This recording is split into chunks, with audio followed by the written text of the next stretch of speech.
is a world of imagination, hopes, and dreams. Here we go!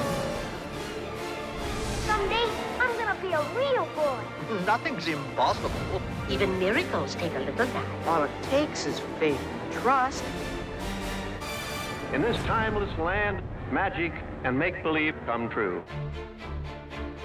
In 1957, Walt Disney announced with great fanfare that his studio was going to produce a musical feature film called The Rainbow Road to Oz. Walt enlisted his merry band of Mouseketeers, many of whom were to star in the film, to promote the idea on his Disneyland TV show. Here, you see, are some of the characters in our story. But Walt's interest in Oz had roots going back much further, to the late 1930s when Walt was working on Snow White, a film that most of his contemporaries considered commercially unviable. Even as he was gambling his entire future on a cartoon, Walt was busy planning his next project.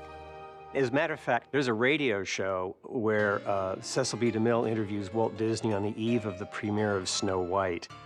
I suppose after Snow White is successfully launched, you'll sit back and take it easy for a while. Well, it's just the beginning for us. We're going to make more feature-length animated productions. Try to make use of all that we've learned in the 3 years required to produce Snow White. Walt Disney's interest in the Oz stories is a real natural fit to Walt's particular personality, because the Wizard of Oz stories have been acknowledged as being probably the first great American fantasy literature for children. It's not rooted in any European fairy tale traditions. Walt Disney in particular, coming from the Midwest, had those same roots and those same sensibilities. So Walt asked his brother Roy to investigate the possibility of getting the rights to the Oz books, and he just missed out getting them because MGM had just bought them for the 1939 classic.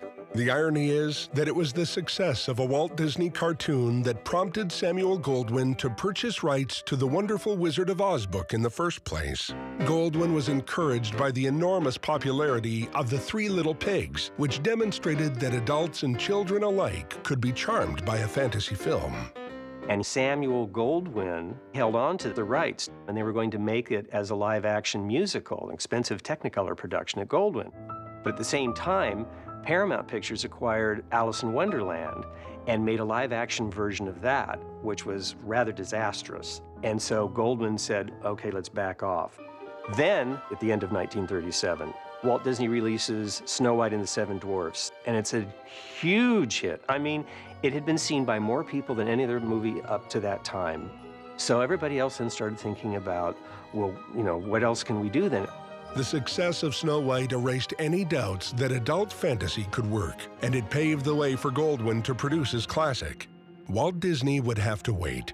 But when it came to a good story, Walt had a memory as long as the yellow brick road.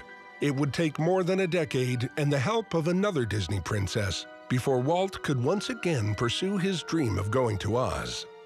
By 1950, Cinderella really relaunched the Walt Disney animation as the biggest game in town.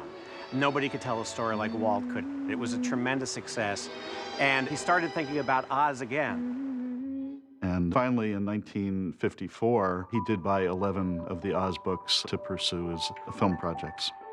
It was originally conceived as a two-part television show for the evening network program that Walt was doing. And this is going to be Walt Disney's first foray into a live-action musical fantasy. And he saw it as a great property for the Mouseketeers. Well, we were in our last season of the Mickey Mouse Club. At this time, Bobby, Annette, Karen, and Cubby, all of us were starting to reach our teen years, and word got out that he was going to go forward, and he was going to take one of the books and produce it. And I was so excited. The summer of 1957, Dorothy Cooper is drafting a screenplay. The musical team of Buddy Baker and Tom Adair were starting to write songs. And at one point it's announced as a two-part television show, and yet within a month it was already being planned as a feature film. To help promote the idea on the beginning of Walt Disney's 57-58 television season, they had a sequence where the Mouseketeers come up to Walt Disney and say, hey, since the studio now owns the rights to the Oz stories, why not do a musical, and can we be in it? Now, I'm going to make a picture out of the Oz stories. I got asked to be the Scarecrow, so I did a song and dance. She'll go dancing along Our happy little patchwork way. And then the end of our Rainbow Road to Oz TV show was this big cake. We danced around to the top of it, and then fireworks came out of it and all, and we were singing this great song, the Rainbow Road to Oz song, which has stayed with me all these years. Up we go, the rainbow-covered skyway. Up we go, the rainbow road to Oz, off somewhere far away. And then they had Mr. Disney come on, but his expression was sort of like, okay, that's it. That's a wrap.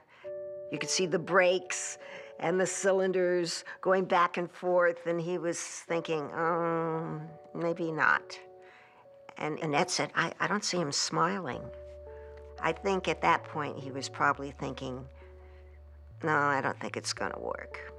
Before anyone really knew, the word came down, so. Doreen and Annette's premonition that day was correct.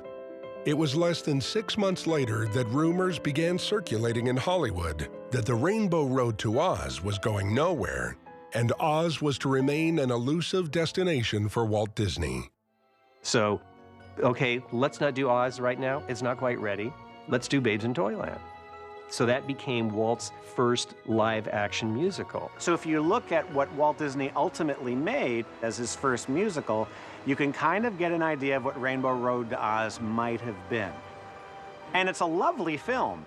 It is not so much a film, though, as it is a very elaborate television special, a super spectacular TV special. Very much on a stage. They don't hide that it's on a stage, but not a motion picture. At the same year that Babes in Toyland came out, West Side Story came out. Flower Drum Song came out. You had a little bit more sophistication in musicals than you'd had, and the form was changing. So by the time Walt made Mary Poppins 3 years later, he made a very different movie than he might have made with Oz, and he did make with Babes in Toyland. So you can really trace that through from Walt's first live-action musical. Rainbow Road to Oz didn't happen. Babes in Toyland did happen. And from that, he knew we need to go outside the studio. We've got to get Broadway caliber talent. And getting Julie Andrews, from Broadway, and really doing a much bigger scale production of Mary Poppins. So I think what he learned from the process led him to make the greatest film he ever made that brought together all of the things that he loved so much. Mary Poppins probably owes a debt to the Oz project that never was. But Oz was not dormant. Typical of Walt's like, well, where else can we do something with Oz? They started developing an attraction at Disneyland. And he decided to have his Imagineers look into the possibility of including some of the Oz characters inside the Storybook Land ride. And this was going to be for a thing called Big Candy Mountain. And inside Big Candy Mountain was where the Emerald City was going to be. And the plan was to go through the ride and see all the characters that you love from the Oz films and the books. He took it quite far in terms of development, but it never quite came to fruition. Jimmy Johnson, who was president of the record company, knew the books were there, and he was adapting a lot of stories for records. And he adapted The Wizard of Oz. One of the first albums they did do was The Scarecrow of Oz, based on the bound book, starring Ray Bolger, narrating it, perhaps the only other time he actually played the role of the Scarecrow again. And more albums followed. The record albums enjoyed considerable success, but Walt Disney died in 1966 without ever seeing any of his large-scale Oz projects realized. But in the 1980s, there was an effort to attract a more adult audience to Disney films. And ultimately, out of that came The Return to Oz, which was released in 1985, which finally became Disney doing a live-action production based on the Oz books. The director was Walter Murch, who was very well respected by the film community. So he made his directing debut on Return to Oz. Return to Oz is groundbreaking in a lot of ways. The claymation sequence at the end is phenomenal. Just a very sort of apocalyptic world, which was close to some of the L. Frank Baum books, but certainly not something that Walt probably would have made himself. But it has developed a cult following. And then Walt's road to Oz traveled on into a new century, finally ending with the production of Oz the Great and Powerful by the studio he created. A bold, beautiful, and beguiling movie worthy of the great wizard himself.